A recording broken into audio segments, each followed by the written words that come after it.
He came in, he's not from here. So people he's trying to press, trying to raise up, but he's not from them. He's not from the environment that they're in. So what did he do? He chose one of them to be the leader, then he backs up. That's the sooner. You can check it any way you want to look at it. I mean, common sense, that was a sooner. And we have to say that Allah made that happen. For Muhammad to come in on his own now, he can do what he done. Allah made it so that he do that. And then Elijah Muhammad, what did he do? He took it as far as he could take it. Then and he prepared. Really, he was preparing his son, as he knew back then. Waller's going to he's going to take him, give him the hawk, give him Islam, this pure sense. Right now, the Elijah Muhammad, he's trying to clean us up. Change that condition of the heart. Change the condition of the heart. That's right. And break that fear. Don't fear nothing but Allah. Absolutely. Black man, stand up, take care of your family. Woman, stand up, protect your husband. Get off the drug, the line, the cheat, the stealing. So then the man Muhammad comes on. He comes on the scene, and then he begin to gradually teaches us Quran and the Sunnah. But Imam Muhammad, he knew it, but the community didn't know. So he rolled us along in stages until we got where we are today. It's a fact. I read in the Muslim Journal some years ago. Imam Muhammad was in the Middle East. Was he making Hajj or Umrah or something? He was over there in the Saudi Arabian government. They came and got Imam Muhammad. This is 1963. They came and got Imam Muhammad. So going back again, now the Elijah Muhammad, people can say what they want, but he had the respect of the Muslim leaders around the world, even him back then. So I've been saying all that to say this here. We celebrating 50 years.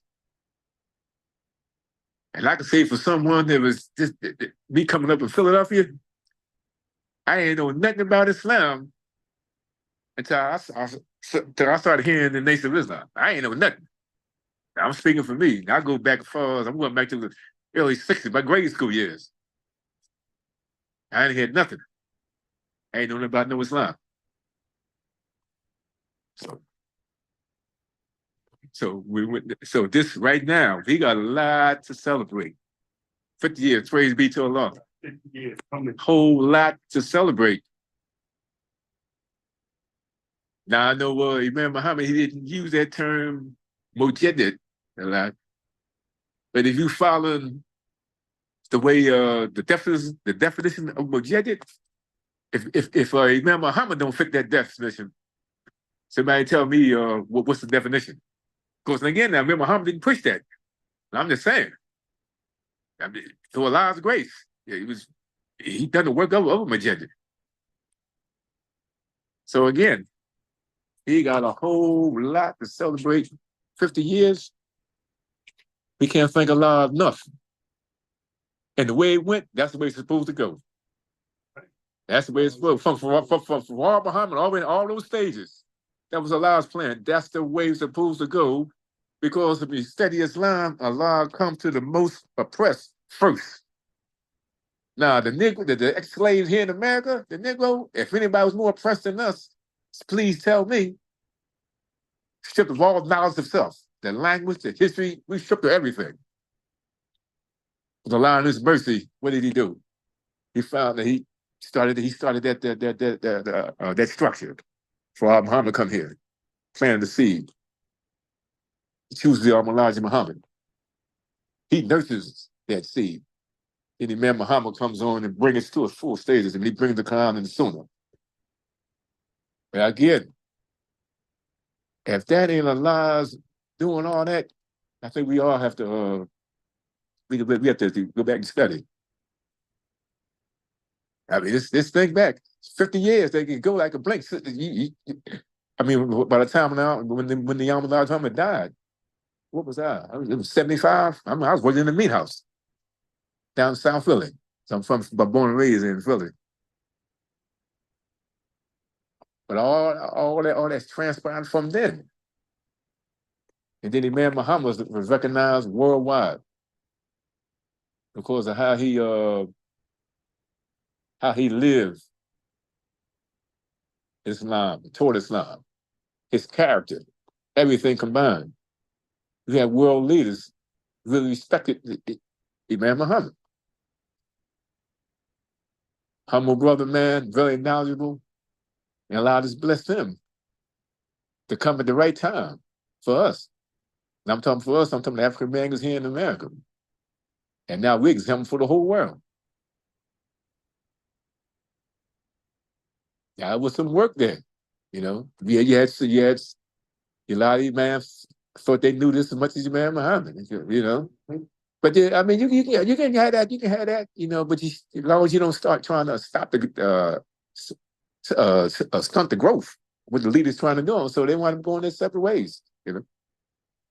Hey, with Imam Muhammad, you know, he's nothing detoured him, man. He kept on progressing, you know, kept on teaching.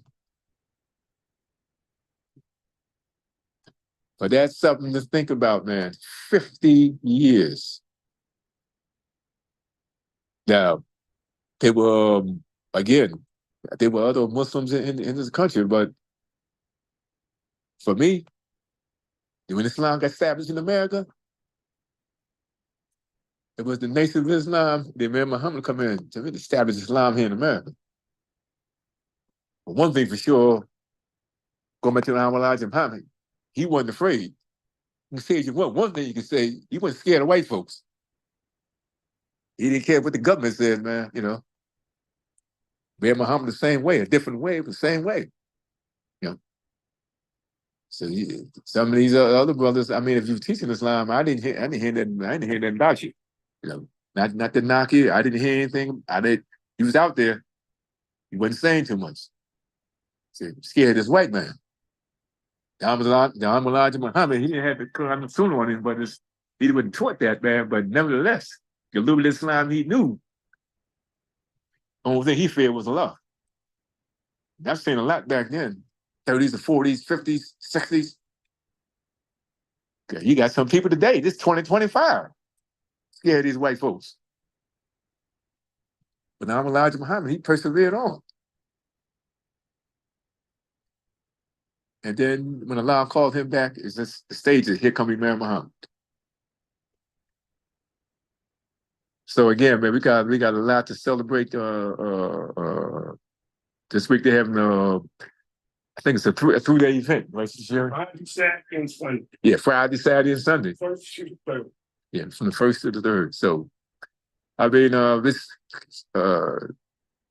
we pray that Allah bless Elijah Muhammad and Imam Muhammad. May Allah forgive them all their faults and grant them into paradise. And all those believers that was there with the Elijah Muhammad and came up there through the stayed on with Imam Muhammad, even those that didn't make it to the Imam Muhammad. We ask Allah forgive them for their sins, bless them to paradise. We ask Allah, you know, that He bless even Malcolm, you know. Malcolm, he was a national spokesman. Had some differences, man, but we hope Allah forgive him all his fault, grant him into paradise. So we had and just think about all the world leaders that came from the loin of Elijah Muhammad. So we had Muhammad Ali and Malcolm, man. These are world-class guys known throughout the whole world. They came through that. But don't be for Allah and Elijah Muhammad. You don't have them two. Allah and Elijah Muhammad. So with that, I'm gonna bring my comments to a close. I'm bringing Nate as I greet you. Assalamu alaikum.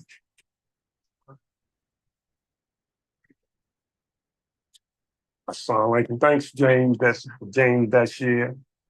And this is Nate Muhammad here. The Halal industry do for self.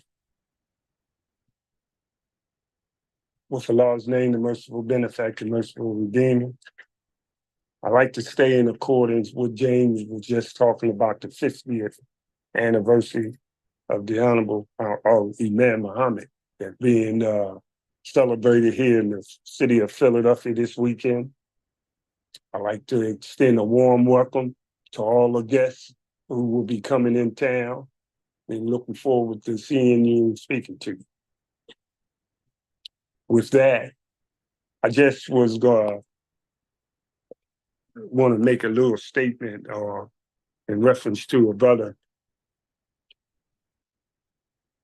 made Friday at Juma, that in 50 years, what do we have to celebrate? I said, "Whoa, brother, you serious?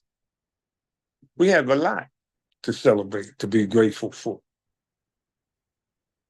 If you're looking for something materially, it can be covered up all around us. But if you look at yourself and you look back 50 years, what condition you was in and where you at today,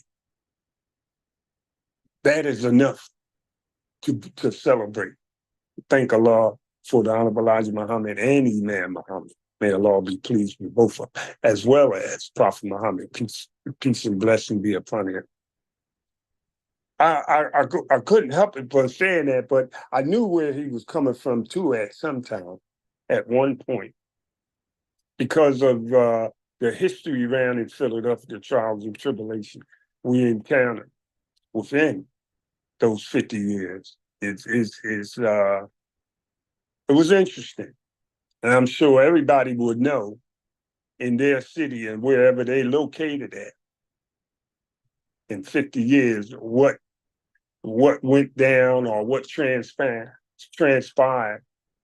from their experience. I can talk about Philadelphia, the Delaware Valley experience, because I was there. And we came a long way. A lot of people really don't understand it.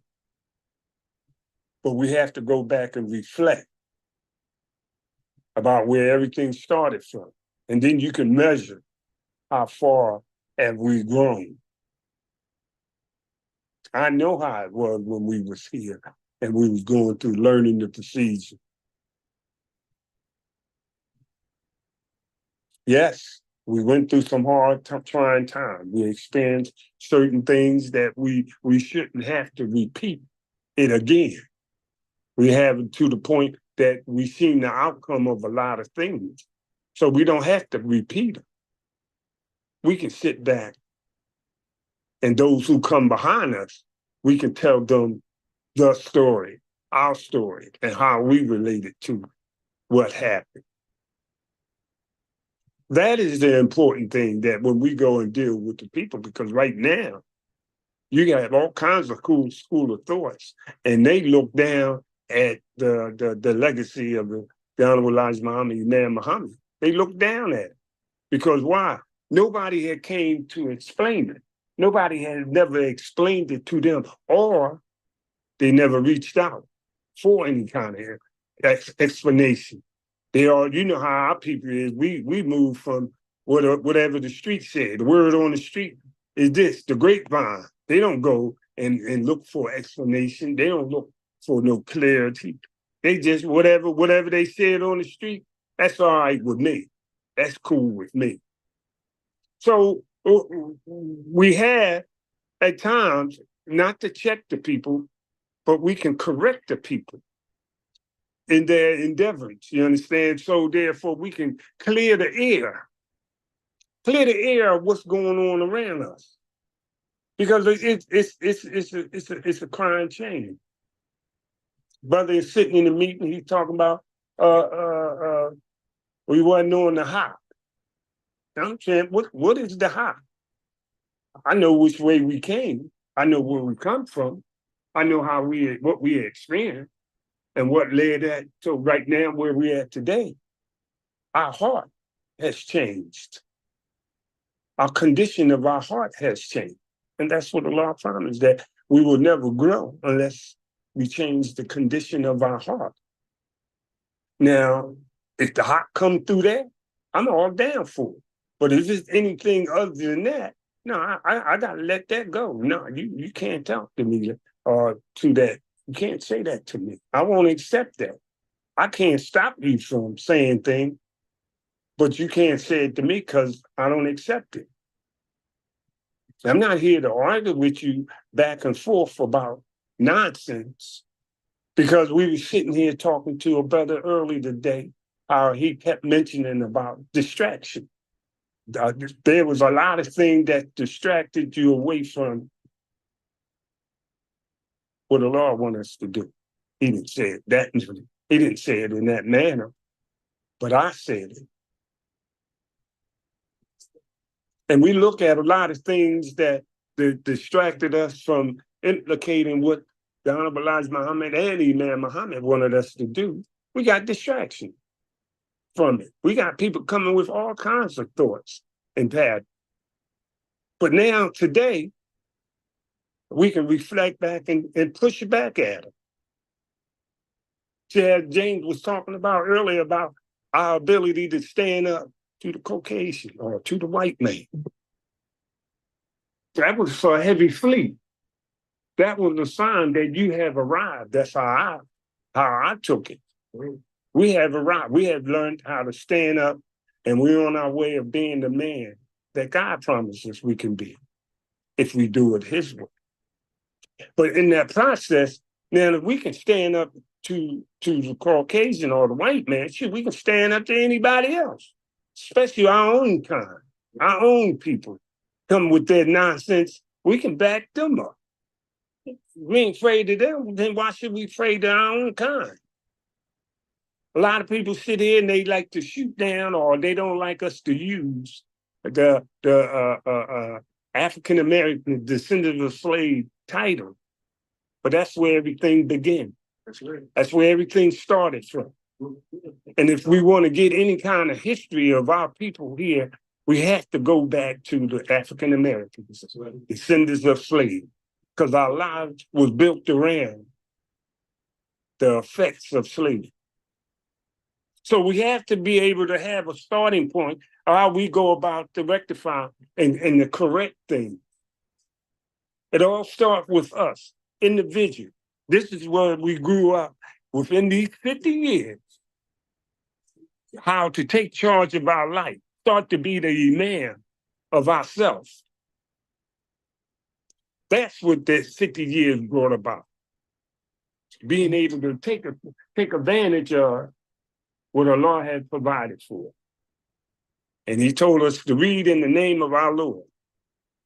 Not just the Quran, but read the signs of creation. Read, pay attention to what's going on around you. You can figure out what's real and not real. You can figure out when somebody's trying to throw a little curve at you. And if you're strong in your conviction, it can't get around you. That's what we want to establish. That's what we established in those 50 years. All those who stand up behind our legacy. Not taking nothing away from nobody else. But that's our legacy. That's our story. And that's what we're saying. And that's how they say that's what we stand by. And we don't shake or move away from that status. So all those who are going to be here for that 50th year anniversary, we should be proud to be a part of that legacy, because we have the mental scar that we encountered to build our criteria. We're proud to be from that era, and we are the benefactor of that there. I was going back to mentioning to that brother that we can go back. Then when we first started eating the flesh of swine, we had to argue with our parents. That was big argument. That was a challenge. Yeah. And I can go back and tell them I had to take a stand because I wasn't playing. I told them I walked in my mother's house, and anything that was pork in the refrigerator, I threw it out. And I can hear in the background, cussing me out. You blankety blank, you blank blank. You all can fill in the blanks. But I would say, oh, shut up, woman, been feeding me this garbage. Mr. Muhammad said this is not good for us. And she would say, that man got you brainwashed. Well, he ain't gonna have to have brainwashed. I'm just gonna be brainwashed. You understand? Because of why? That was the beginning of taking a stand for myself and for salvation. That was the turning point of me changing my life around. At the beginning. Now and then, once Imam Muhammad came in office, he told us, if you did anything bad or wrong to your family, you understand, in establishing this, you got to go back and apologize. I already knew what I had to do. I didn't have a problem going back apologizing because I was serious and I was sincere. And my mom looked at me like, boy, you really crazy. After you did all that and you took all that and you come back and apologize? Yeah, because he told me to come back and apologize. But what that did, that established integrity. Imam Muhammad said when he came in office, he was going to teach us and be accountable and integrity. They said that. And so I didn't have a problem doing it because I was told ahead of time. It's just like with the Honorable Elijah Muhammad said that there was going to be somebody coming in our lives. I can say that's going to take us on to the next level. I'm not teaching you the religion, but somebody's going to come behind me and teach you the religion. So we were forewarned. We was told that. So it's easy to make a transition when you've been told, when you know what was happening. Whoa, babe, I'm right on with what's going on. It's the next, going to the next stage. I'm in with the in crowd, you know. But I'm just saying. But we was aware of it. Now, if somebody tricked you into doing it, then that can lead down in your mind, and that's what's happening today with all this stuff that's coming down. They tricking the people. They're not being honest with the people. The religion is built around transparency, fair and honest. And if you got to go against yourself, so be it. But that's what the religion said. That's not what I said. I'm going by what the religion said. I can build my whole life around that procedure because it's built on taking you to another level based on the way we was at, what stage that we was at. We was at the bottom of the barrel. And we done rose up above all that. We done rose up above all that. They could stand up honorably and tell a Caucasian white man that I ain't afraid of you, no. Why? Because I got something else in my life that's greater than you. You know, introduce me to Almighty God. The big banner used to be around at the temple where there's no God but Allah and Muhammad is his messenger. Always where we went at, that was always there. So then when we all took all our shahadas, the shahada, they had the Lord Muhammad down Rasulullah. Wow, man, we right on time, man. I know that language. I mean, it changed a little bit, but I can deal with it. I understand. We've been doing this from day one. We just didn't know. We were busy taking our life through a form of voodoo, evolution, getting a little bit of knowledge of ourselves. Right. Now, when we come into religion, we don't feel victim. We ain't got to go over here and mosey up to anybody to feel comfortable. I remember we had the Arabs and stuff used to come past and we'll see them in the street and they would say, oh, you guys Muslim? Yeah, we Muslim. Say the Fatiha. Say the Fatiha. Man, if you don't get out of my face, man, who are you to come to tell me to say, what are you? Yeah. If your stuff, and if you're so correct, and your stuff is that big, go over there east and correct that. Then come over here and say something to me. You don't sit here and come over here like we supposed to bow down to you. Absolutely not. Remember, we were just telling this Caucasian, you know, you the devil. You know, and I wasn't afraid of him. What make me afraid of you when you come with your nonsense? We ain't got to come in here and sit on nobody's lap, little boy. No, absolutely not. So this is what that 50 years mean to. At least it mean to me. I don't know how everybody else take it. I take it as being proud to be a part of that. I take it as it was something that mankind, if they pay attention to it, it could help them as well as our kind. See, I can't never say mankind without our kind because it all goes hand in hand. If we can't ever deal with our kind, we're not going to be able to deal with mankind. So everybody drop our kind and everybody just run around playing mankind. I'm not for that. I accept it. I can deal with it, but you can't put that and make me run around to do this. So we look forward to again everybody coming in town, and I hope you have a very pleasant experience here in the city of brotherly love. It's a lot of love there. It might be covered up with some little dirt here and there, but it's there.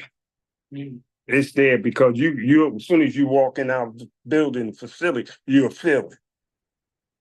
There's always people. We had a big janaza yesterday at the Masjid, how the people came in and was saying how warm it was, how they felt so warm and receptive in here. I said, yeah, because you're home. You ran our people. Sure. It's always been like that. You always should come in, feel comfortable around your people. Society is the one that try to push you away from the people. Throw a block between us to keep us at each other's throat. No, Allah wants us to bring everybody back together as one. That's what we're talking about with the halal industry. That the first thing we have to do is unite first. Unite in the name of Almighty God, Allah. First thing. Okay, we got a little PSA. Want to stop for a PSA, a little break there. Here's James Bashir with the reading of the announcement. So this is Nate Muhammad, the Halal industry, do for second. Assalamu alaikum. Mega Muslim 360, the #1 Islamic radio station in the nation. Support Muslim Journal digitally or manuscript or both. Muslim Journal is 60 plus years in existence. Join us every Wednesday from 5 p.m. to 7 p.m. Eastern Standard Time for an edition of the Halal Industry Do for Self with your host, Imam Wali Ayyub Bilal, President, Founder, and CEO of Bilal Zinc, and co-host, James Bashir Nate Muhammad and Brian Ali. The interest of Bilal Zinc is to establish economics for the African American people, descendants of the slaves of America. This program is to encourage people to unite and to build economic strength, to establish community life by doing for self, to build the model community.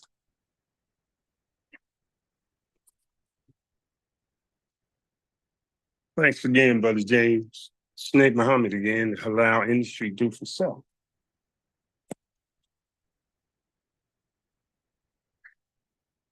We'd like to just continue speaking about the 50th anniversary here in Philadelphia of the legacy of Imam W.D. Muhammad. And I could go back a lot of times where we was always in the presence of the Imam, how he generated an atmosphere that people was really, really excited to be around. His energy that rubbed off on everybody, his humbleness, you understand, taught me that that's how you're supposed to be. I used to always sit back and look at him, you know. I seen him in action when he told us that if somebody didn't want to ran him, he let it be known that I don't want to ran him. But then when you look at him from a distance in public, could he possibly stay there? Yes. Yes.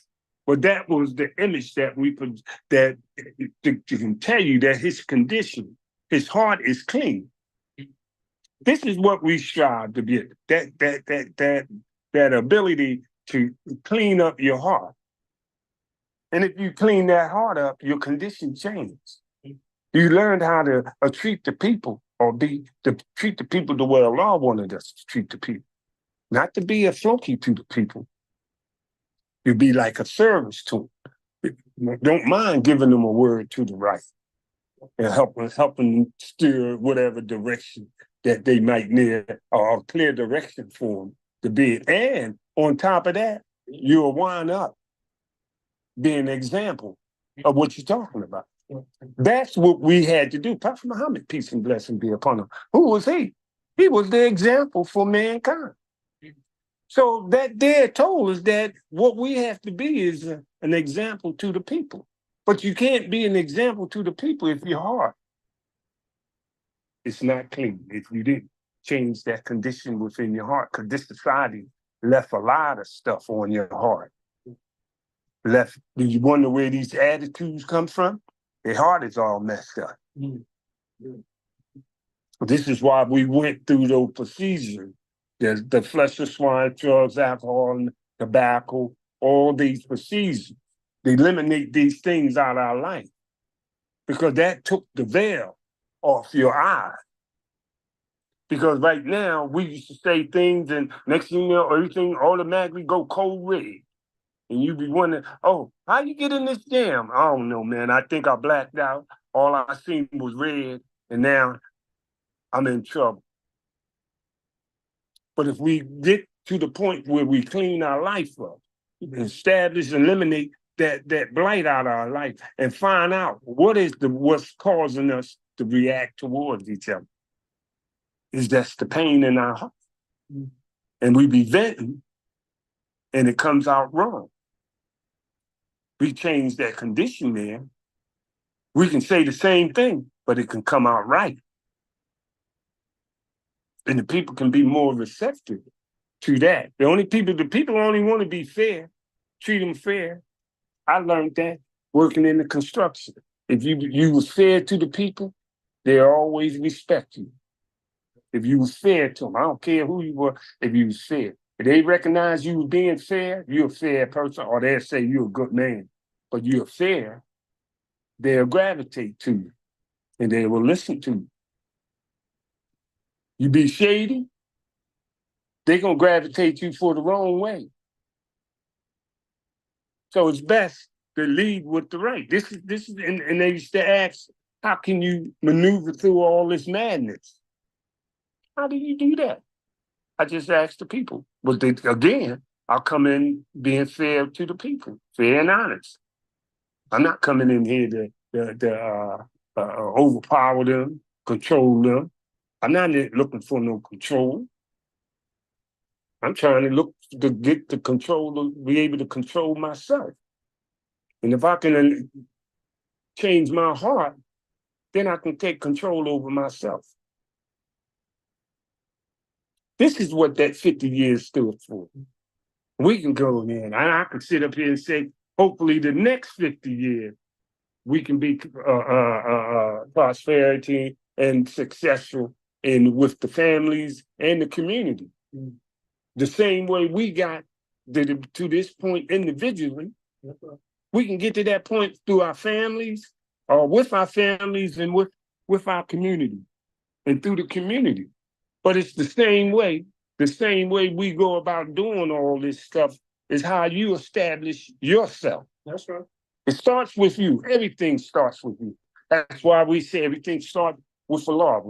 Nothing happened with Allah's permission. And it can be that everything can work off with your permission. Leading with what Allah wants. This is the whole mission and purpose of the halal industry. That's been already laid out. Now we want to take it to another level. Just like the level that the Honorable Elijah Muhammad, Imam Muhammad, and two Prophet Muhammad. This is the same procedure. What we want to do, unify, do for ourselves, and establish our own model community. That's a halal atmosphere. That's our destination. It's being halal. We done grew to the point that we understand what's halal and how to be halal. We were sitting there and I had a little meeting this Sunday and all. They was talking about the etiquette, how you want to be, teach how to deal with the people, the Islamic etiquette. The Islamic etiquette. You know what you're up against dealing with the people. You're dealing with the people. You're not dealing with a robot. You act like everything comes out and everybody start off at the same point, at the same starting line. Didn't happen like that. You have to go back and see where the harm was started or how the harm happened, correct that. Then let's start off on the same starting point. But you can't go out and like, if you ain't never experienced it, then you don't know. You have to listen to those who experienced it, who established that. And everybody acting like, they finally starting to come around and say, we got to listen to you all better more because y'all the one that established everything. Y'all the one made it easier for us to walk around and say, La ilaha illallah, Muhammadan Rasulullah. You made it easy for that. I was talking about the guys that came before us and we everybody looked down at them. Those was the so-called gangsters around Philadelphia. But they were very instrumental in establishing the same thing. They the one could walk to the mafias. They the one to walk to anybody within the street. Anybody in the street. Walk anybody in the street and check them. That's right. That's right. How do I know that? I was told by some of the people who did it. That's right. That's right. And they the one laid the groundwork for the Muslim, for you to get some attention to them. So I will always have respect for them because they paved the way. Right. Even though they got bad press and all, but the effect that they did in the community or in the streets. Right. And they need no gun to do it. No, but I'm saying, yeah, that's what I'm just saying. I heard about one. Yeah, but alhamdulillah. But I'm just saying that is that I never looked at them, I never looked at them. 66. I never looked at them with a bad. I said, who is this guy? I never looked at them in a bad taste because I seen the effects what they did. And now once I got the real story about what happened, I really relaxed up on them now. Okay, And when we speak of that, that's what I was saying. That's part of that history, that how everything came about. Right. We lived it first. Yeah. So therefore, when we go about the talking Islam, we always have to go back to the history, go back to where it all started, how it started, and why it started. Now it came to the point we had to come to the next level. That was the next generation. The next generation came. That's us. We want to do better than what they did.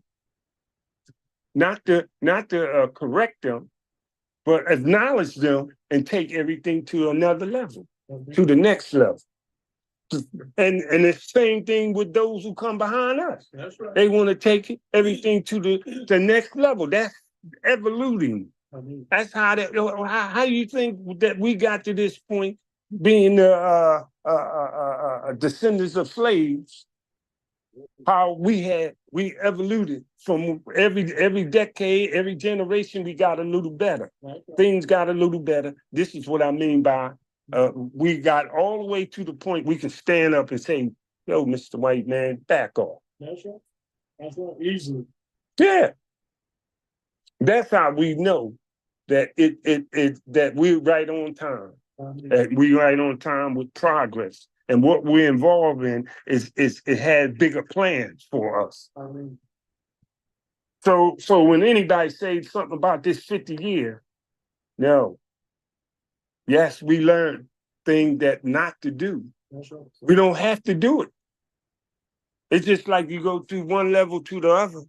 You take all the good out of it and leave the bad. Let all that bad baggage, let it go.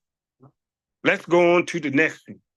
Let's to the next stage. This is how we build a community, build structure, even build being an Imam, building your Imam. You can you can relate to everything that's happening only because you have the history. Yeah. The history means a lot, where everything started and how we got from this point and where we at today. He ain't let nobody come in out of nowhere.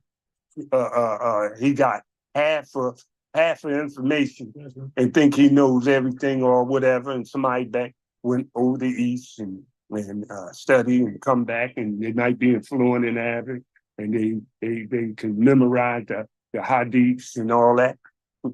I'm not interested in somebody else's story. I'm interested in our story because that's what's going to parlay to the next level. Not that story back there. Not that it's wrong. I can listen to it. But I'm more interested in our story. This is our story. We can sit back and tell our story. Ain't worrying about anybody else's story. But I respect everybody. Yeah. I respect it. And this is why, again, we can sit down and we can talk about it. We sat back here early today and we talked about a lot of things that's in hamper, and we can see that everything we right on point with what we was talking about, how we had the blockage and we knew somebody's in the way and somebody knew they even want to take our property or block us from getting funded for the property, because that would have represented progress. And that would have been progress that they didn't have no control over. Society moves off control. They're going to put you in the bondage, get something on you and hold you hostage to it. And if you don't know what's happening, they'll create something that's happened and then tell you did it. Come on now, we see this happen every day out in society. We see it every day. That's a fact. You got a lot of people sitting up in the jailhouse where society had manufactured a case against them and told them to prove it wrong. You even seen where they used to have the old cable bills. You understand? They got hidden charges, but you got to go prove them wrong. That's right. I said, come on, come on, y'all. Come on. Yeah. It's about being fair and honest and being understanding where we coming from. Our objective is to be halal. The destination is being halal. And nobody can touch us as long as we halal. You be anything other than halal, they're going to get you. Right. They're going to get you. They're going to overpower you because then you've given them the control over you. That's right. This is why the whole purpose of us growing to this here point. That destination, that journey, it wasn't no fluke. It wasn't nothing to sit back and marvel over it. It was a reason for that. And if you can see God's hand, Allah's hand on it, you'll know it's good, it's wholesome. But you'll never understand it if you never submit it to it. That's right. You can't stand back and point the finger at everything and down and shoot everything down, everything come across the board. No, you have to submit to it. We believe in the heaven and earth and the unseen. And when you go deal with the unseen, only how you can make it seen is you submit to it. Once you submit to it and figure it out, boom, it's not unseen no more. It's seen. I seen it. That's how they used to say, I seen the light. Yeah. No, but you seen what's that whole thing was going on.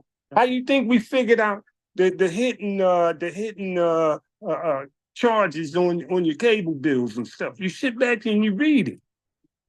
You had to sit there, okay, we're gonna pay it this time. But you're gonna have to explain to me what it is. Now, if you can't explain to it, somebody lying. Majority of the time they couldn't explain to it. And they proved that they was lying. Oh, we yeah. And so whatever, you either gonna continue with them or drop them. And majority of people dropped them. I mean, This is what I'm talking about. This is why, but then as they say, the brother said the statement, the 50 years we ain't learned nothing. No, we learned a lot plenty. through the grace of God. I mean, We learned a whole lot. And we all can sit back and we reflect back to those years of that time coming through that. They were some helpful times, That's right. but they were some joyful time because we was learning, we was growing, and we have grown. Now it's time for us to show what we know. Oh, That's right. Just like we coming out with the halal industry. That ain't nothing that we read in the book and all that. That's accumulated from our experience. I mean, right.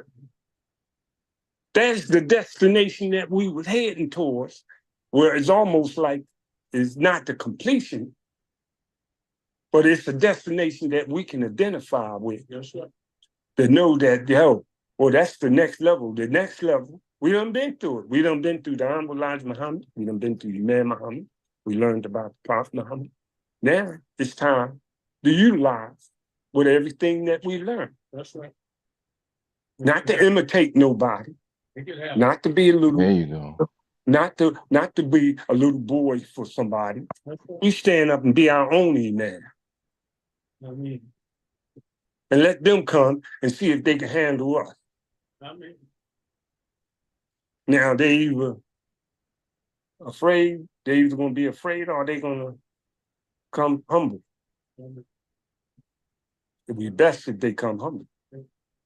You know, because the same way, that same spirit is still behind us that we had established in all that. The same way you established it, the same way you're gonna have to protect. That's right. That's right. And we have to utilize what Allah provided for us.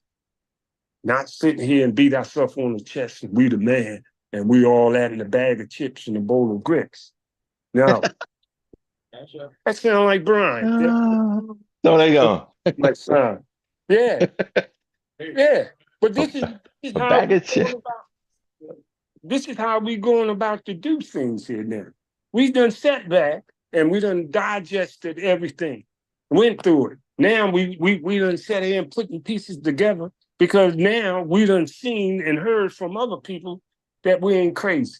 I mean, We actually know what we're talking about that's right. because we experienced that. Our experience is our best teacher. And now, again, we have to go out and not like we're on stage or something. No, we got to go out and establish things within this society. I mean, And I know we're going to get help from Allah. I know that. There's no doubt in my mind because he brought us this far.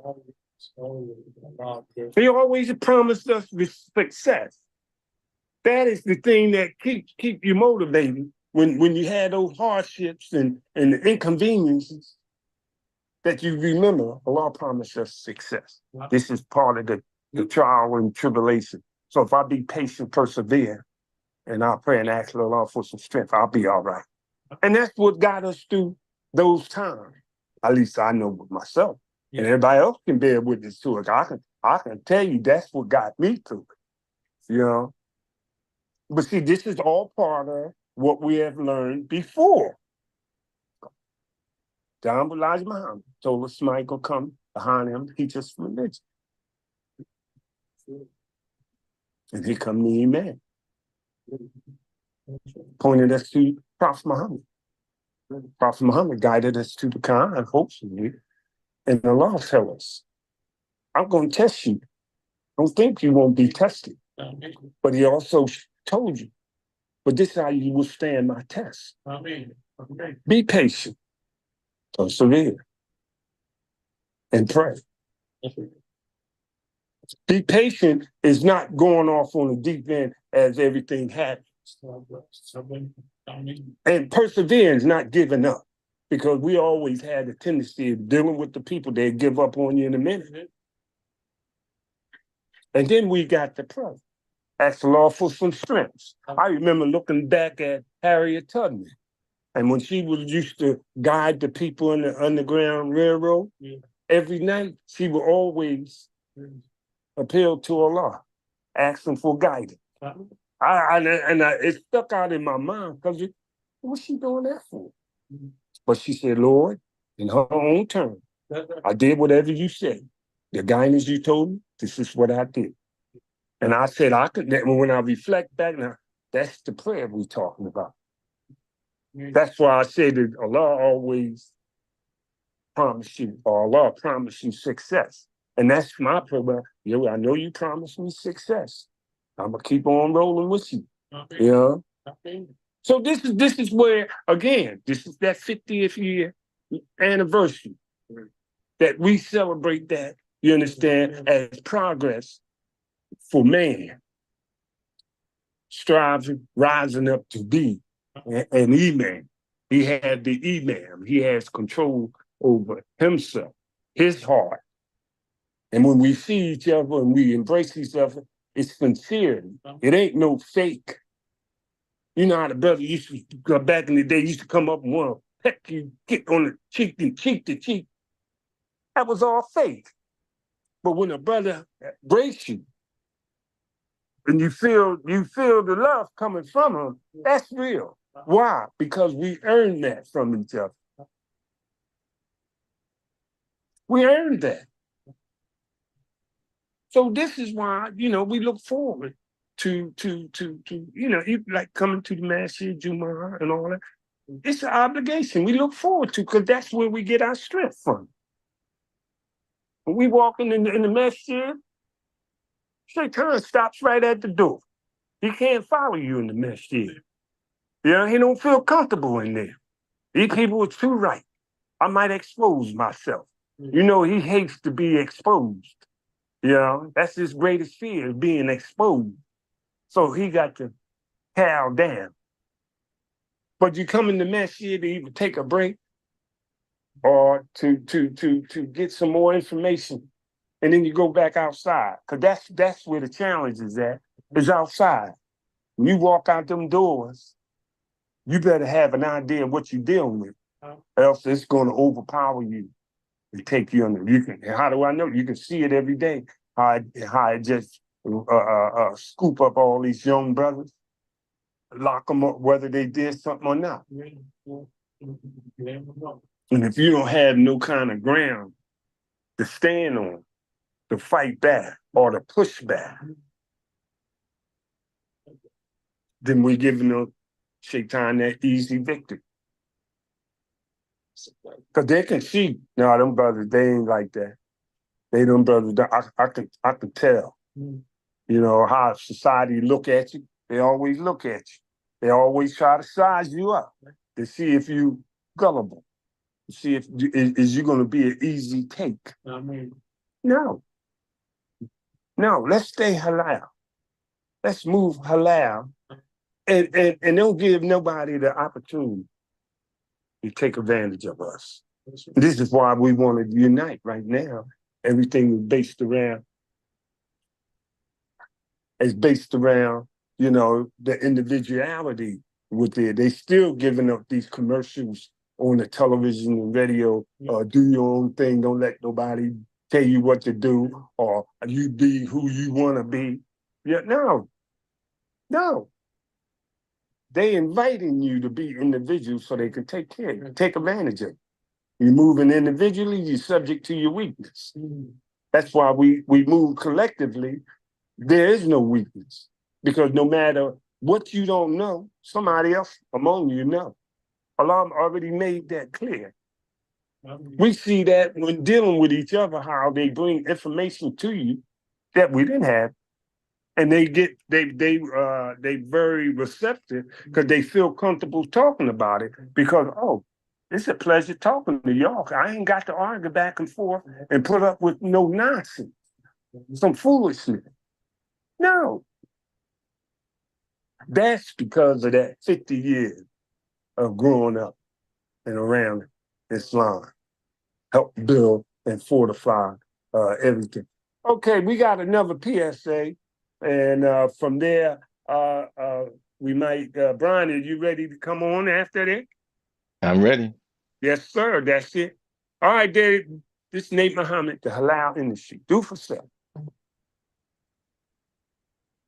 Assalamu alaikum. Support Graceland community in their efforts to educate on financial literacy and promote financial functionality. Why?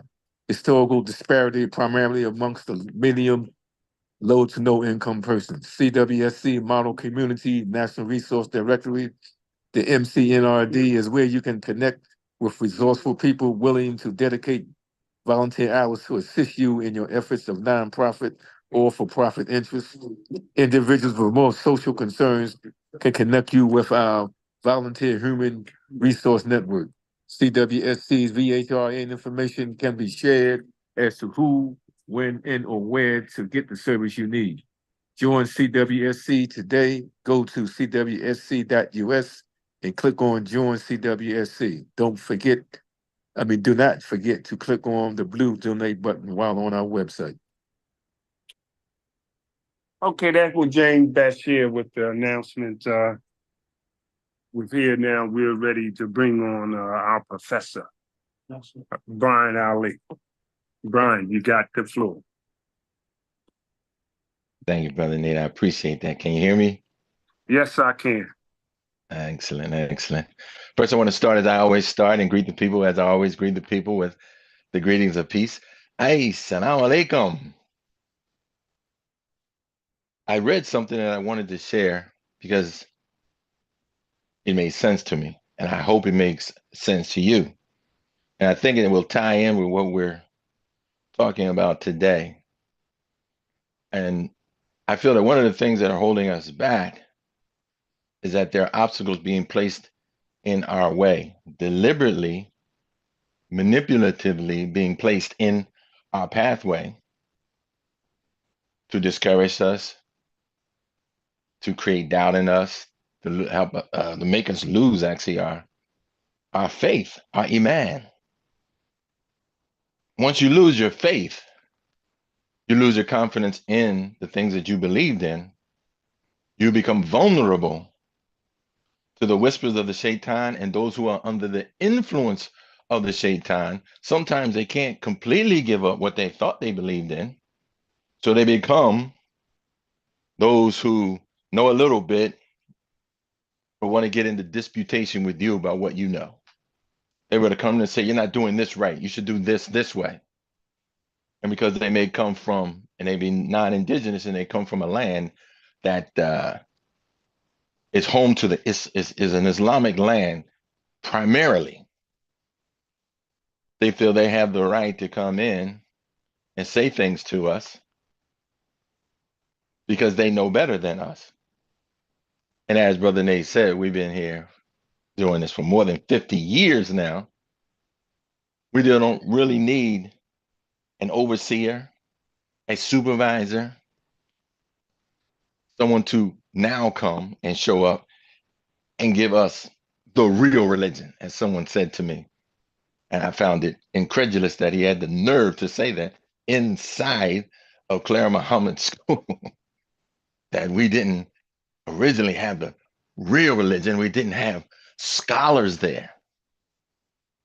But I digress. Here's the saying that I saw, and I'm sharing with you. It makes no sense to try to make sense out of nonsense. Let me repeat. It makes no sense to try to make sense out of nonsense. We are often, as to make sense out of something totally insane being offered to us by someone who is totally insane, or some totally insane public official. Now, as human beings, it is innate in us to want to make sense. For one, we want things to make sense. The things should go correctly as they've been prescribed to us in a holy book. It's innate in us that things should have a logical, systematic reason for existing and can be explained through evidence about their existence. In fact, this is what we used to call common sense. But as we can see, it is no longer common. We are being asked to believe absurdities that are being spouted by politicians and newscasters and media online pundits. They think we should swallow hook, line, and sinker the nonsense, which, i.e., those are the lies that are being told to us. Some of them have been trying to do just that, get us to believe the absurdities that they're spelling out of their mouths. And some people have believed the absurdities, but if you believe an absurdity, they can force you or compel you to commit an atrocity. Now you're starting to see violence pop up everywhere because they have believed the absurdities that they've been told. They're eating the dogs and cats. And they're being wound up and really motivated to do these dastardly things, while the people who are trying to get them to do those things keep their hands clean. The current occupant of the White House has been known to agitate and stir up, yet you have never heard about him doing anything in that manner, using physical strength, using physical violence. To have a caveat to say, oh, I didn't do anything. What are you talking about? Doesn't that sound like Shaitan? He just called and you came. He had no power, but he called and you came. Trying to make sense out of nonsense makes no sense. Let's look at the word, for instance, nonsense. Right in the word nonsense is no sense, or technically nonsense. Nonsense. In other words, there's no sense in what is being said. We have got to, and we must do this. This is my opinion again. Stop the nonsense. Stop people from even talking nonsense to us. When someone comes to you, it doesn't matter who it is, and you can tell they're talking nonsense, mostly because nonsense provides no evidence of the thing that they're saying. Tell them to stop. Listen, make sense, or stop talking. Simple as that. Tell them, make sense, or stop talking. It doesn't matter whether it's a politician, an appointed official, a friend, a co-worker. Don't let anybody at any time ever talk nonsense to you again. That'll clear the way for us to do what? Ascertain the truth. If you want to ascertain the truth, you have to clear away the lies. Most of the lies are actually, when you think about them, nonsense. There is no evidence to back up the statements that they are making to you, but they say it with such velocity and with such passion. And you see them on television or or social media or on the news, and they're saying these things. And then when they get caught in a lie, they double down and say another lie on top of the lie. And still we say, well, if it wasn't true, I guess he couldn't come on TV and say that, could he? He couldn't be on the radio and say that, could he?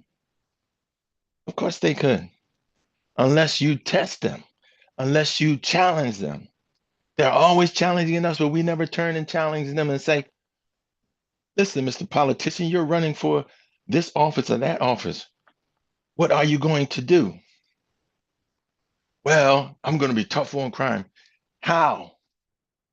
Well, what we plan on doing. And then they start to double talk and talk over themselves and talk louder and say things that sound right, but again, are, when you look at the evidence, are total, utter nonsense. You vote for them. They do none of the things they said they were going to do. And in 2 years, 4 years, 6 years, whenever they're up for re-election, they start the same thing. We're going to make it great. It's going to be great. Fool me once, shame on you. Fool me twice, shame on me. If I believed, as so many seem to have believed, the same lie, now some of that falls on me. There is no sense trying to make sense out of nonsense. There is no way that we should be swallowing hook, line, and sinker the nonsense that we have been told over and over and over again, that we know is absurd, that we know can't possibly be true, but it's said in a manner that's palatable to us. It's said in a manner that says, oh, well, I mean, I guess it could be so. You know, it's not so. We have to stop pretending. We have to stop utilizing all our energies and things to try making sense out of the nonsense that's being told to us in these days. Nonsense wastes time. It wastes energy. If you waste time and energy on nonsense, then you can't deal with things the way they need to be dealt with. You're tired. You feel wrung out. And all you did was watch the news or read the news or listen to a report on your phone.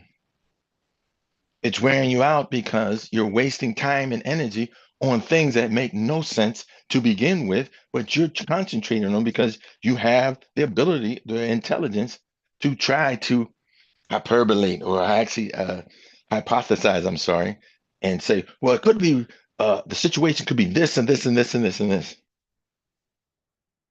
Let's stop making excuses for people who lie. Let's start telling the lies they're lying.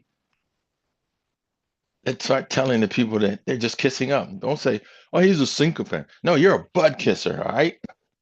Let's call a spade a spade. Let's tell them what we really think and what we really believe. Because if we don't, they will create a narrative and they will send it all around the world about us. Somebody comes to this country, these United States, they don't want to do business with us. They'll set up businesses in our neighborhoods, but they're not asking to do business with us. They're not asking us to do commerce and trade with them. Just come in, put your money on the counter. Here, take this, and leave my place. They become wealthy, and the next group comes in. They do the same thing, and they become wealthy. We're still in the same neighborhood, being the same consumers, never being the manufacturers, never being the distributors, never being the ones who bring the product, make the product, sell the product, and benefit from the product. We're never the ones who are providing a service, but are also owners of the company that provides the service. 45 million. Yet there's nothing that we do in mass to represent being 13 or 14, 13 point something percent of this country, these United States. Why? Because we often entertain nonsense ourselves. Some of us want to be important, so we say stuff. And some are saying it right from the minbar. In the Musala, saying nonsense. Oh, this sheikh said this, or this sheikh said that. Come on, man. Talk to us like we need to be talked to. A lot of us came up, Nation of Islam. The appeal was no nonsense, straight talk, dealing with us on a level that we could comprehend and understand. The Honorable Elijah Muhammad understood us. He was one of us and brought us up to the level where Imam Warthuddin Muhammad could take over and then move us further towards the authenticity or actual worship of our Lord. But we cannot throw out the baby with the bathwater and say, oh, none of that mattered. None of that counted. Of course it counted. Before him, there was no organized large group of Muslims in these United States. You have to revere the womb that bore you. You have to understand where you come from. We've got to start being practical and removing the nonsense from our lives and the nonsense from our masjids and the nonsense from our churches and the nonsense that's going on in our communities, because it's pitting one of us against the other. And if you do that, you do Shaitan's work for him. Like I said, you're trying to make sense out of nonsense, and it's making you mentally tired, which makes you feel exhausted by the end of the day. Shaitan loves that you're exhausted. He loves that you're confused. You can't stand up and go against what he whispered to your coworker, to your neighbor, to your friend, who then comes over and wants to spout nonsense. You can't stop someone that's teaching your children from spouting nonsense to your children, because your children don't have the intellect as little children to stop and declare this is nonsense unless they and you talk. Once y'all start to talk at the dinner table, talk on Saturdays, whatever. How's school going? What did you learn today? And they say, oh, they said this and this and that. Then you can find out and you can countermand or contradict the nonsense that they're being told in some schools, not all, but in some. And then you can address it with the school officials. Go to parent-teacher night, go to meet with the principals, go to meet and know and have an established relationship. And then be known. Be known as someone who does not tolerate nonsense. Nate Muhammad don't tolerate nonsense. Let's be straight. Am I right, Nate? Am I right? He don't tolerate it. You know you're right. Yeah, Brian, I got you. I had you off speaker. We got to put more speaker. No, I was just trying to get you to acknowledge I'm with you. that. Yes, sir. But see, people don't come to you with a lot of nonsense because they know you don't tolerate nonsense. I'm not, alhamdulillah. All right? Yes, sir. And some people will try to avoid you for that reason. That's right. But now let's imagine if they go to the next brother or the next brother, the next sister or the next sister, none of us are tolerating the nonsense. Well, guess what? They got to go somewhere else now to start that nonsense and misagas. They got to go somewhere else. And if they go somewhere else and they find the same resistance to nonsense, guess what?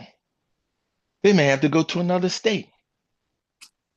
And if they go to another state and find that the people are not tolerating their nonsense, they may have to go to another country. All we want them to do is just get out of our lives. So you said something earlier about being exposed. This is one of the ways we expose them. We expose them by presenting the truth.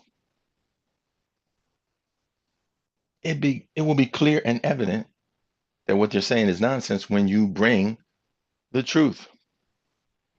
Sometimes it's just a matter of saying, well, brother, that doesn't make sense that you just said. Can you explain it to us?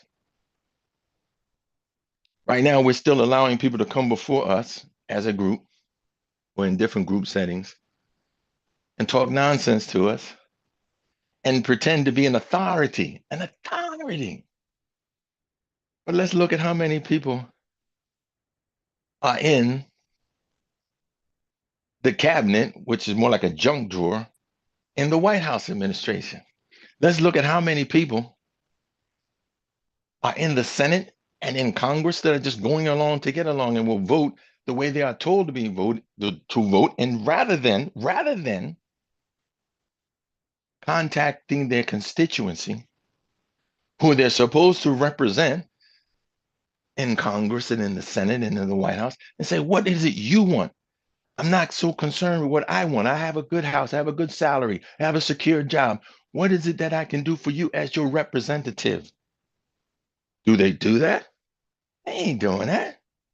They're doing whatever they want for who they want. Who do they want? The one who donated $100,000, $200,000, $500,000 to their campaign. You see, it takes a lot of money to run these campaigns, to run for mayor, to run for governor, to run for the Senate. Now it's taking millions and millions of dollars. Who's got millions and millions of dollars? The multi-million and billionaires. And their agenda and your agenda is not identical. If they cared more about other things other than money and accumulating more money and accumulating more influence, we would not have the problems that we have. We would not have the problems that we're facing today, currently. All of them, virtually all of them, got their money from all of us through selling goods or services. We went to them. They supplied goods and services to us. The millions and billions of dollars that they have accumulated came from us. We need to understand our collective influence on these people. If there's a business, if there's a service, and it shows that they have a disdain for you and your kind, you kind of want to go somewhere else. You kind of want to do business somewhere else. Don't give someone a stick to beat you with. This is why we want to establish halal. We want to establish an industry, a group of businesses that will do business with each other, shutting out the noise that comes from outsiders, shutting out the nonsense that comes from outsiders, shutting out the trials and tribulations that go along with living day to day, because Satan is whispering more and more. We have been, as believers, told that the believer will eventually win out. That should give us confidence to go about doing what we need to do, addressing what we need to address. Let's stop talking nonsense and start making real sense in the fact that we have begun to define ourselves, because we have begun to educate ourselves. There is an awareness that is growing amongst all of us. So they come in with the nonsense to try to create chaos and try to create an artificial competition amongst us. Why is that? It's one of the oldest tricks. Divide and conquer. Let us begin to unite. We don't have to be 100% on the same page, but let's get our mind together. Let's get our heart together. Let's get our focus and our purpose together. If there is an obstacle blocking all of our collective way, and 25% of us on the right, and 25% of us on the left, and 25% is in front, and then 25% is behind it, and we're all pushing it, the obstacle will never move. We're all giving our all. We're all giving our strength to move this obstacle out of our collective way, but we can't see each other because there's large boulders in everybody's way, and we're all pushing in a different direction. Now, what if everybody got on one side? Temporarily, pick a side, get on that side, unify, push the boulder out of our collective way. We all go the way we were going, because now there's no obstruction. Now there's nothing blocking the way. If you want to go down this path, go down that path. If you want to go up the hill, go up the hill. But before that, none of us were going anywhere. We're all overexhausted, over exerting ourselves to try to remove what The society has put the burden that he tried to put on us, but it's using that to make us go against each other, all around the same burden, everybody pushing, so nothing moves, nothing changes. Change is inevitable and necessary. I know you don't like it, but change is inevitable and necessary. We need to find our common element amongst us, and not the lowest common denominator, but the highest common denominator. We are all human beings with human sensibilities. It's when people throw in the nonsense, it begins to remove our human sense, and we just act a fool. I mean, just act the fool. And Shaitan's loving it. You wonder how he can have such influence. The influence is the whisper. The whisper is going into the ear of certain people, and then those people facilitate the whisper in a megaphone, through a microphone, and they spread it all around the world. Wars pop up because of this one or two individuals that begin to spread the hate, the violence, the nonsense. They spread it around. And then he says back, because we're doing the work. We're creating the chaos. We're creating the confusion. We're creating, this has become, as the Temptations say, Brother James will appreciate this, a ball of confusion. That's what this world is today. And how do we get away from the confusion? By stopping the nonsense. Let no one, and I will finish, talk nonsense to you ever again. How will I know? Evidence will let you know if it's nonsense. If they can't prove the things that they're telling you, they have no evidences to back up and substantiate the things that they're spouting out, declare it nonsense until they come with the evidence that backs up what they just said. Do not be manipulated into going against your brother. Do not be manipulated into going against your sister and starting arguments and starting debates that are nonsense. We have legitimate disagreements. And I'm not saying this, and I hope Nate is listening.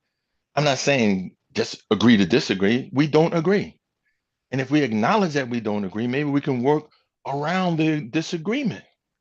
But if we just, oh, well, we agree to not agree, again, now we're kind of talking nonsense because we disagree. Let's get to the disagreement. Let's put the evidence on in front of each other and build an agreement, make an assessment and discern the truth, and then we can move forward. No hurt feelings, no hard feelings. United front, doing what we were created to do, being what we were created to be, If we do that, we will have a quality of life that will surpass anything that we've experienced to this point. We won't be here, but in 50 years from now, this will be almost a utopian society if we do the things in the right way, in the right manner, and in the right time. Mm-hmm. If we live the truth and speak the truth, that truth will free us from the nonsense. It will free us from the lies that they told about us. And then others will come in from out of other countries, from out of other states, from around the world and say, no, that's not true. You don't want to do no business with them, man. No, that's not true. I know them. I've dealt with them. They're honest. They're hardworking. They're intelligent. I know them, but I don't know you. So perhaps I better look into you coming to tell me about them. And we won't have to work so hard. And we won't have the headaches that we had. And we won't have the confusion that we had. This world will not be a ball of confusion. It will be a joy and a delight to be in until we are called home. And with that, I want to relinquish the microphone and turn it back over to our beloved brother, Nate Muhammad, the one and only. So I will leave you as I greeted you with the greetings of peace. Ay, salam alaikum. My Islam, Brian. Nobody do it better than Brian. We look forward to how he come in and lead. Shukran. Alhamdulillah. Okay, look here. We have a hand up, and I'm gonna acknowledge you right now with the hand up. Assalamu alaikum. My Islam, sir. Michael Hameen, Hey, Jacksonville, brother, how are you? Jacksonville, Florida. A little hoarse, but I'm good, man. I thank Yeah, but Allah. you still all right. You still Blessed good. by peace and blessings to everyone. When we come together, we need to have some takeaways, and I'm going to repeat it from a different angle. Imam Muhammad told us that we needed to look for leadership from among the resourceful men and women. And I'm looking at that idea in terms of developing wherever we are, developing resourceful, educated professionals. And Imam Muhammad also gave definition to a professional. Mm-hmm. He said the educated professionals should translate their language so that the everyday man and woman can be more productive. Mm-hmm. And we're not just talking about lawyers, doctors, engineers. We're talking about professions. There was a time when women were taught economics. What do you call that? Home economics. Home economics. So they were taught how to professionally run a home. Same with carpenters and plumbers. They have a knowledge body that if they can translate it to simplify it, and I'll give this example. Imam Salahuddin Hanif in Albany, Georgia, his father, they come from a generation of carpenters and builders, home builders and other types of structures. And he said that his father, Imam Salahuddin's father, said, "Sons, if you can't see it, you can't do it." That's where the rubber meets the road. Where the rubber meets the road. That's right. The Quran tells us that we're going to be challenged. In the Nation of Islam, you had a core group of men and women that were sacrificing and producing. And then you had the foot draggers and the showstoppers. You had the nonsense folks, the beat goes on. It doesn't stop because they are there to challenge us, Are we going to, like Brian said, are we going to yield to the nonsense? Or are we going to dismiss it? We have to outwork these folks, man. We have to outwork them, and we need to come away from whenever we meet, and particularly the brothers have got to start meeting on a regular basis. That's right. Sisters need to meet, but the brothers especially need to meet to see who you got to work with. And here's some things in terms of many of us are very unaware of our socialization to be independent and not community Muslims. This Western society pushes out that spirit of individualism. I've had Muslims tell me, don't tell me about my religion. You don't preach to me about my religion. What kind of mind is that? Allah tells us to remind one another. That's right. And you telling me not to remind you? Is that what's going on? What book are you reading? So we need to meet. We need. I'm going to stop with this because this is dealing with mindset. I'm not going to mention the state or the city. There were some brothers that came together under Imam Muhammad's leadership, and they gained a big bean pie contract from 7-Eleven to put bean pies in the 7-Eleven stores in their area. One of the brothers, investors, he told me, he said, brother, when the money started coming in, excuse my expression, I'm going to say it because this is, I don't think we'll get jammed up for it. He said the niggas started coming out when the money started coming in. Mm-hmm. And I'm talking about socialization now, how we relate to one another, how we relate to money, how we relate to our family, all of that. So brothers in particular, we need to meet and See what understand. we got. Yeah, absolutely. And I'm gonna stop with that. Yes, sir. Alhamdulillah, brother Michael. You put it very well.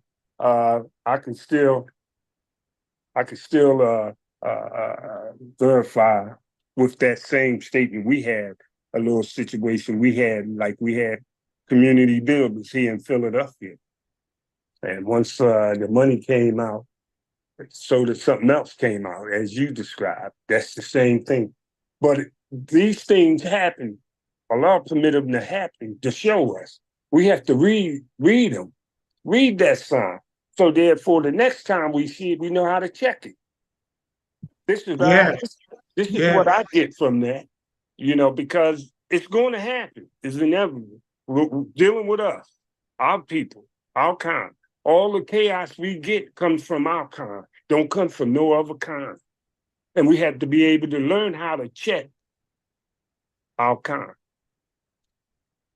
I found out the best way to do it is protect it and maintain what we have established. If we establish something, we protect it, regardless who say, what say, they say. If we establish, and if we establish it in the oneness of Allah, that gave us the right to stand up, because that's who told us to protect and maintain what we established. But we have to be able to read the signs of creation, as we saying. Brian mentioned a little thing about teaching the youth. Yes, we got to sit down. And brother, man, he just said about sitting down and have meeting with each other to see who and what we got.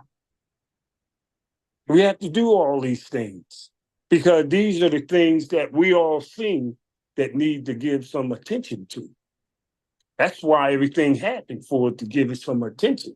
We don't give it no attention, it's going to keep on happening. Once we learn to check it, then we can move. Of course, we're going to have complaints and criticism from those who are around us. So what? So what? If we know that's going to happen, we can welcome it. We knew we was coming from the Honorable Elijah Muhammad into Imam Muhammad. It happened. Some people still made a big squawk and walked away, did this and that. So what? That didn't stop nothing. We kept on going.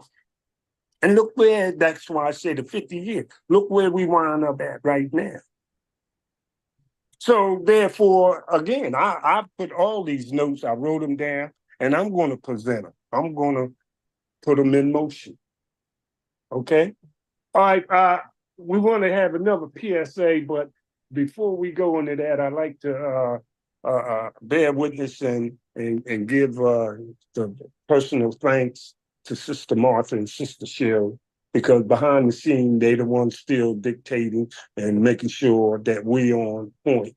You understand? Sometimes, I got to break for a PSA in the middle of thought, but I understand this is part of the program.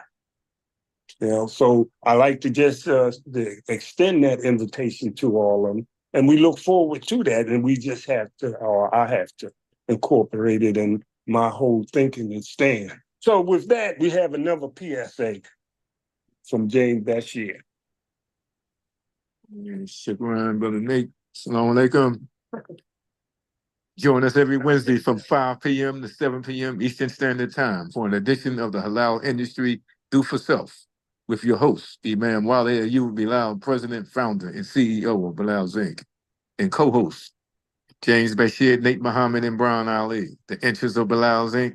is to establish economics for the African American people, descendants of the slaves of America. This program is to encourage people to unite and to build economic strength, to establish community life by doing for self, to build the model community. American Muslim 360, the #1 Islamic radio station in the nation. Support Muslim Journal digitally or manuscript or both. Muslim Journal is 60 plus years in existence. Yeah, thanks again, Brother James.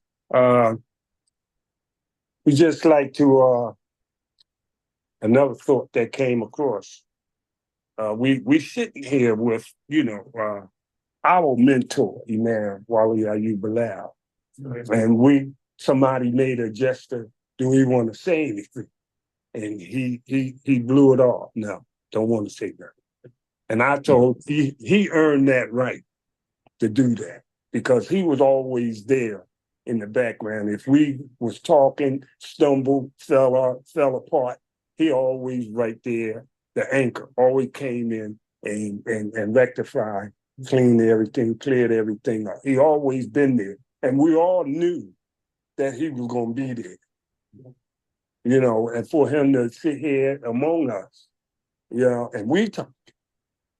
And he said, no, y'all got this. Y'all got it. And I tell him, you earned that right. You earned that respect for that. And when he feel like talking, he'll talk. He never had a problem talking.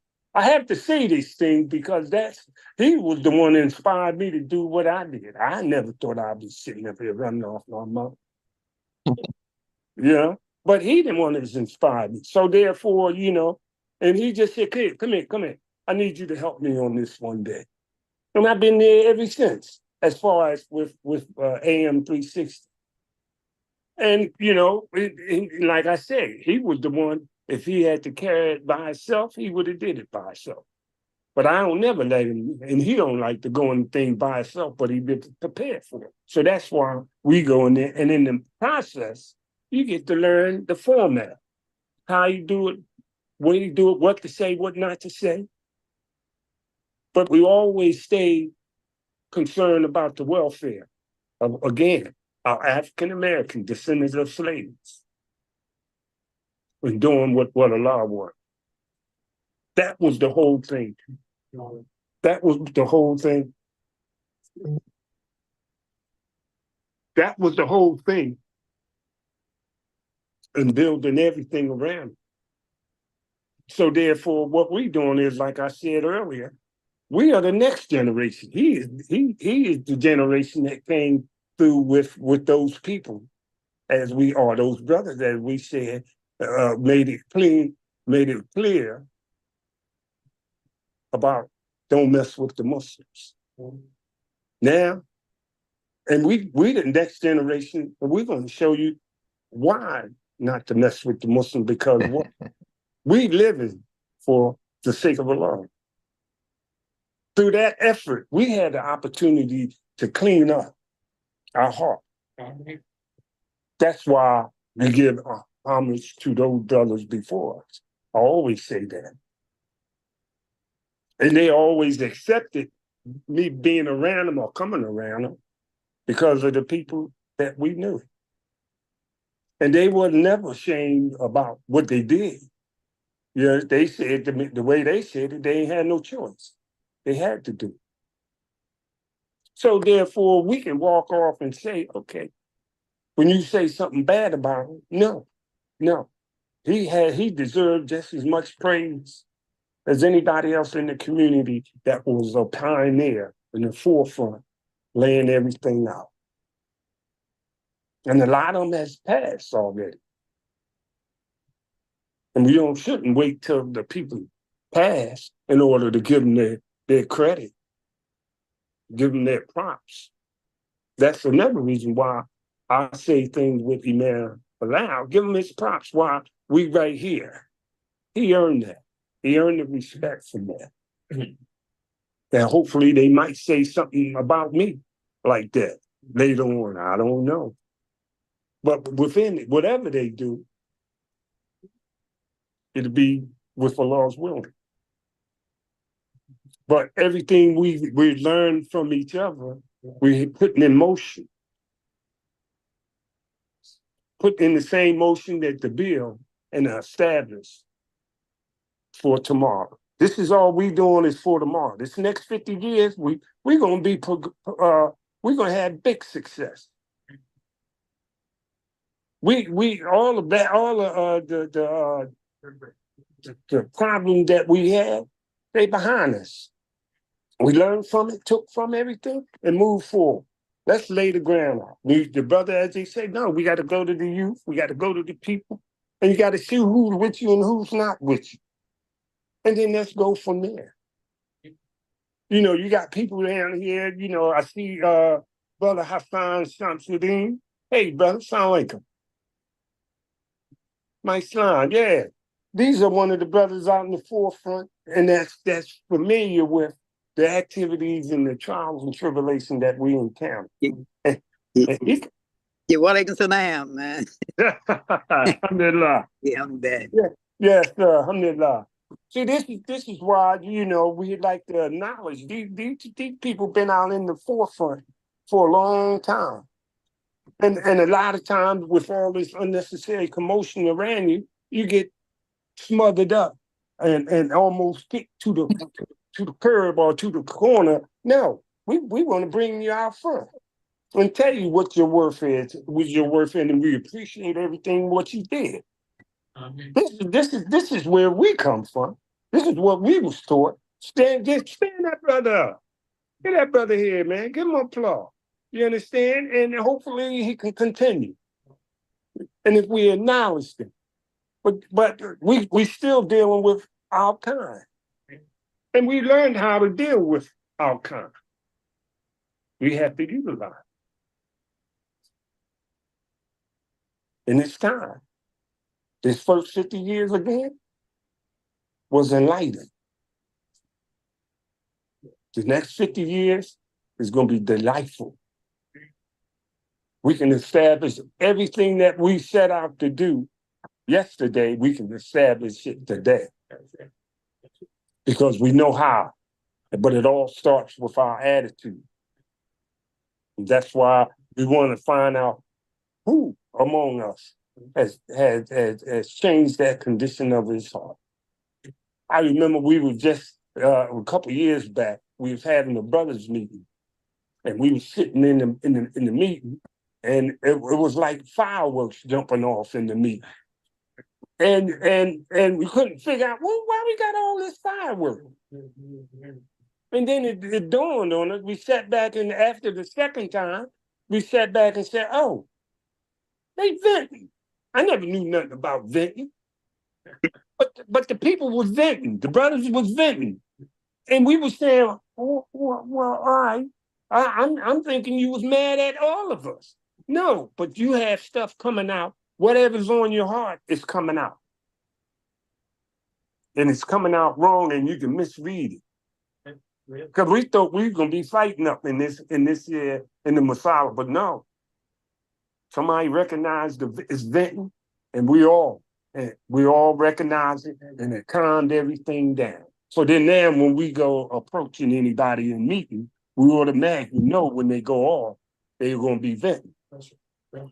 So we even got a way of when they go vent, going over there, he might just need somebody to talk to.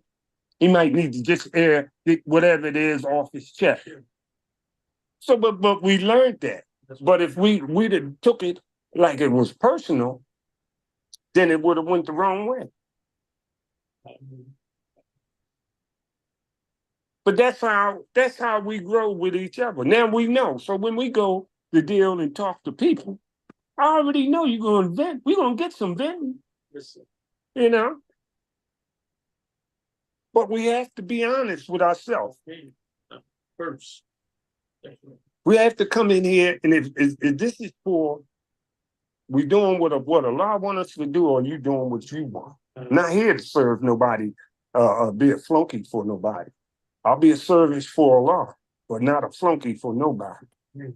That's my stand. And I make that clear every time, every day. I don't hide from it. You understand? Because, again, This is serious to me. You know, our lives, our family, our community is at stake. And we shouldn't play no game with that or accept any games coming in at that. We have to protect and maintain what we establish. And if you establish your imamship within yourself, you have to protect that. You can't let nobody come around disregarding you, bringing any old foolishness around you. You have to check it right away, or else it's going to overpower you or make some kind of thing that stunt your growth. You have to check it. That's right. And this is where we have to come to dealing with our people. We have to be able to explain what we're doing, what we talk to the youth, what we talk about. And only how we can explain to the youth what we're talking about is tell them our story. Show them the road we came and the people that we were surrounded by. But this is the whole objective about all of it. This is what guided us to the halal. And this is a halal, a wholesome approach. Yes. This is halal. We ready to live and be halal because we done came through everything else. I said last week, from slavery to the halal industry. That's the road that we came. We can sit back and talk about that road and where we wound up right now.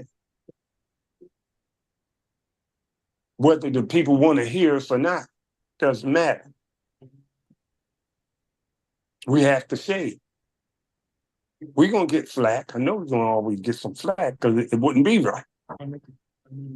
But you ain't afraid of no flack. We don't experience it too much. Once you stood up against, I tell them, once I stood up against my mother, shoot, I wasn't worrying about no flack. You know, I took her stuff. Oh, shoot, Mom, you can't. I ain't afraid of nothing. I done got past mine. You said, what, the mom? My brothers and sisters say, yeah. I told her, leave me alone, woman.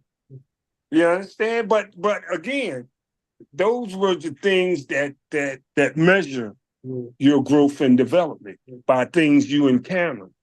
And those who you hold close to your heart that you sort of clash with ideology. That's right. But we had to take a stand in order for us to be successful, to learn, to grow. We had to take a stand. Whether your people understand or not, you have to take a stand. If you know it, you have to show it. But you have to want to do it, and it has to be inspired by something greater than you. That's the sincerity, man said. And the society and the people will see that sincerity or feel it. If you consistent in your approach, if you're constant. I remember Imam Bilal used to say, the Imam Muhammad always used to tell him that you're always the same, no matter what the situation is, what we're surrounded by, you're always the same. And he identified that. And I know he's seen that as you're sincere because you're dedicated. You stay focused on. No, it's open. That. Yeah, it's open. Okay. Hey, Hassan, we hear you there. Yeah. Yeah. You want to say something? Oh, me? Yes, you. No. Okay, all right. We got it. Okay, we got another hand up, brother. Is that Muhammad Sharif? Yes, you're right. Muhammad Sharif. Assalamu alaikum. How are you today, brother? I'm doing good. Alhamdulillah. Okay, all right. How you doing? All right. We got Hassan, put your mic on. Cut it off, rather. Mute yourself, Hassan. Yeah, I'm trying to. All right, take your time. All right, there, brother Muhammad. The floor is yours. Yeah, we got one day and a wake up. And that wake up is one day is tomorrow, Thursday, and the wake up is in Philadelphia. Now, so all of us going to have opportunity because most likely the owners of True Detergent is going to be in Philadelphia. Okay. I guess we could ask the question, why y'all are not supporting your own True Detergent? Why you buying Tide and Gaines and everybody else, and we have our own detergent? I mean, we got plenty of people now. Everybody use washing detergent. Everybody. Yes, sir. So I guess we're gonna have opportunity to ask them why, and they can tell us why the people are not supporting our own detergent as we should. Well, again, that's something we got to sit down and talk about. You understand, and remind the people or bring it to the people's attention. You got to remember, I can stay in the Philadelphia vicinity. Everything is almost scattered out. We had to reach back out and pull the people back in. Because and you know, I know about that detergent you talking about because they sell it up Nashville a lot. You know, but by everybody being spaced out, too much space between us, you know, it's usually just we don't even think about it. But if we bring it to everybody's attention, that's why the brother made the statement that we got to sit back and have a meeting to see who's all with us. So then now we know we can move forward with that. We have to have an agenda. You have to have purpose. You got to have a direction where you want to take the people and deal with the people. You got to have that. You know. So again, we are working on it. You know, it's still everything is still in process, but we can't speed it up. We can't slow it down. We take one day at a time on it and do the best we can with it, and be as honest and as supportive to everyone. Okay, we got another. Is that good enough for you, Brother Muhammad? No, it's not good enough. All right, well, no. give me something then. Give me something. I'm gonna say we're gonna have a chance tomorrow and the weekend to find out why the people are not using detergent, our own detergent. We'll have opportunity to bring it up to the owners and ask them to tell us why the people not using this detergent. Okay? Okay, brother. All right, look, we got 5 minutes. We got another hand up. Go ahead, Okay. Assalamu alaikum. my son, sir. Real quick, you know, Imam Muhammad laid out for us the broad strokes of building community life, gave us the 4 areas, 4 domains: Islamic education, business, governance, and culture. He laid it out for us. He gave us more than just Quran and Sunnah. He gave us application, the suggestion that the business brothers, to cut down on expenses, come together. You know, get a place where you can share the expenses, like Dunkin' Donuts and Ben and Jerry's or whatever that ice cream thing is. You know, Yeah. Imam Muhammad told us about that kind of thing before Ben and Jerry's or Dunkin' Donuts came out with the idea of sharing expenses with the ice cream people. You know, so what the problem is we're not really studying, and those who have studied, we got them levitating, man. You know, they floating above us because we don't want to connect with them. You know, so we got, you know, it's kind of, we got them like levitating, floating in the air because and the Imam cautioned us about consequences. You know, when you don't support your businessmen and women that are ethical, that are fair minded, they care about the service or the product that they bring you. There's a punishment for that. Oh yeah. Okay. All right. Alhamdulillah. All right, we got 3 minutes there. like to just thank everybody for listening today, and all those who's, like I said earlier, migrating here to Philadelphia for the 50th anniversary of the guidance of Imam Muhammad and our legacy. We welcome you warmly, and we look forward to seeing you either Friday night, Saturday at the banquet, and maybe Sunday. So we like to just thank all, especially like we said, Sister Martha and Sister Sherry. Without them, we would be a little stuck. Right. And as far as setting up, getting everything going. Right. And all the participants today, your comments were well taken. And we're going to be using the whole thing. And we're going to back to Brother Muhammad about the detergent. We're going to put that out in front, that we have to start supporting the detergent. Matter of fact, we should do a little commercial and with everybody to look forward to use the detergent that comes from our community. I thought that's a very good idea. Put it in effect. So we again, thank you. This is Nate Muhammad, James Bashir, Imam, Wali, Ayyub, Bilal. We like to thank y'all for tuning in, and we look forward to next week, another edition of the Halal industry. Do for self. This is Nate Muhammad, signing off. Assalamu alaikum. Walaikum assalam. Alaikum assalam. Oh, there it is. Bashir called. I thought it was there. With that, Yeah, well, what's the name? Rahima.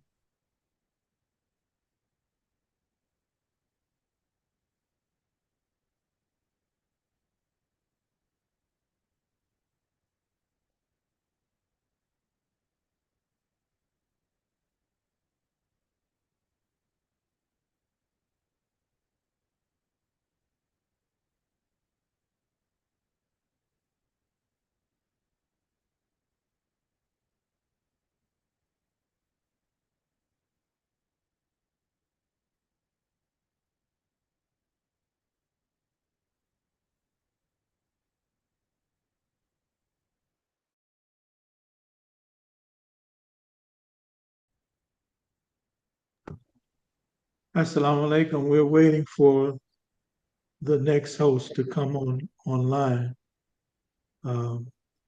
We've got YouTube streaming, so we don't want to have a dead air for those who have joined us by way of YouTube streaming. So we're waiting on the host to come online. They're a little tardy, but please be patient. Program should begin right about now, 7:00 p.m. We have shared with this halal industry program. We have shared our strengths and our some of our weaknesses or challenges that we are aware that we need to correct. And the correction of these challenges will benefit not only the associates of Imam Nate Muhammad, but they will benefit other citizens of the United States, and in particularly the African American community. And it just stands to reason, if the African American community, with all of its challenges, that just about put us in a position where we can't really call ourselves a community. There's no sacred philosophy of life that's holding us and binding us together and inviting us to be better people, more excellent family members, more excellent community members, citizens of the United States. Uh, these are issues, critical issues that have to be corrected. You know, not just the family life of African Americans, but the family life in America is being challenged every day. The foundation of that family structure should be a healthy husband and wife relationship. And we know that there are too many single parent homes in order for us to say that we have a healthy social environment for families when so many homes are being operated by single mothers or single fathers. And that's not a healthy situation. The healthiest situation for the growth of young boys and girls, children, is to have a daddy and a mama in the house. We know this. Not only do we know it, the statistics. America is a land of data, information, statistics. And that data, information, and statistics show us a mirror in terms of where we are, in terms of how we are faring as an ethnic community, African Americans and others. You know, they have ethnic breakdowns, what they call black and white and other, Latino, and so forth. And so the information is there, whether we want to accept the data or not. There is even a data information collecting organization for just black statistics only. Their total focus is on the black community and how it is doing, how the black community is faring in the different areas of family life, business, and so on and so forth, education. So the information is there. A lot of people, you know, with this media streaming, the different platforms, YouTube and the other platforms, you know, you have a lot of men and women that just want to talk about stuff. They want to vent, as Brother Nate was saying. You know, they just want to vent. Oftentimes, and this is my opinion, because of my awareness that people's individual life can either be a heaven or a hell based upon the choices that they make in their life. You can make your life a hell or a heaven just based on the choices that you make. And a lot of times we hear people crying out on these different platforms because they're in hell and they're venting, trying to get some relief, trying to get some cool air, some mercy for their soul that's on fire. Their brain is on fire because of bad choice making. Now that's my opinion, but I think it has some foundation in Scripture, not only the Quran but also the Bible.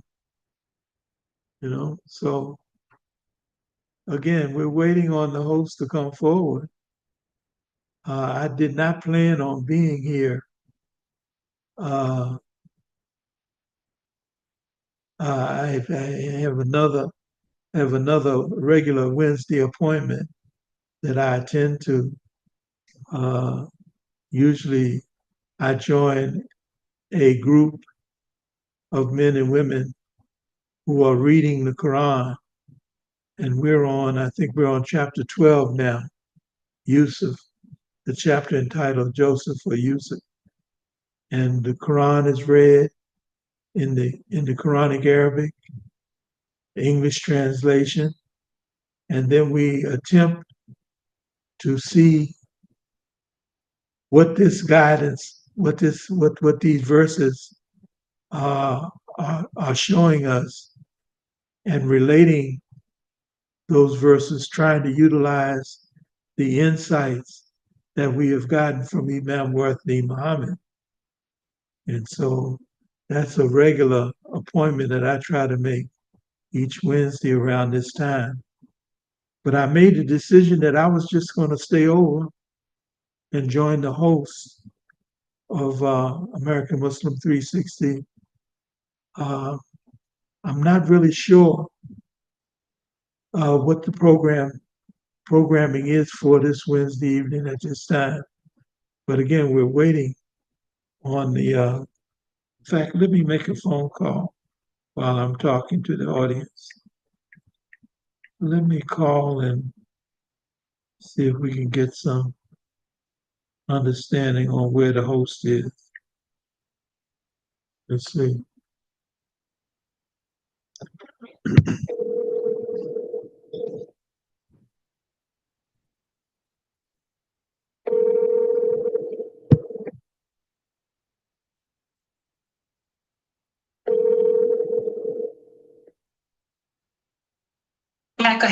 Assalamu alaikum. Alaikum assalam. You're on the air. The host has not arrived yet for the next program. I'm on it. I'm still on. I said the host for the next program is not in the queue. Brother Muhammad Sharif and I are here, but the host is not here. Okay, the program manager is Khalida is the next one. She's not here. Right. But I'm on the road, but the contact will be Manira, our program manager. Can you call them? Because I don't have readily available those Well, numbers. I'm traveling. Okay. Let's see. I don't know if I have Manira's number. And let me see, I'll look and see if I've got, I don't think I have either of their numbers. Really? Yeah. Sad to say. Okay, I can. Okay, I'll text Manira. Okay. I can take long enough to text her. Okay. Oops, my phone acting like it's. Well, you travels, be safe in your travels. Okay, so we found out that Khalida Akbar is the host, and somehow she's been delayed. So we're maintaining. Thank you for joining us, Bilal Abdullah of Louisiana, Nawlins, Louisiana. Thank you for joining us. Sister Kalila is not here, and I don't have her number. And I thought I had Munira's number, but I don't see it. I think I may have it in the notebook, but I don't have it in my phone. So that's what we're doing. And the YouTube is wide open. And so that's why I stayed on, because I didn't want it to just be dead space, dead air, with the YouTube channel being on. And if I knew how, I would discontinue the streaming.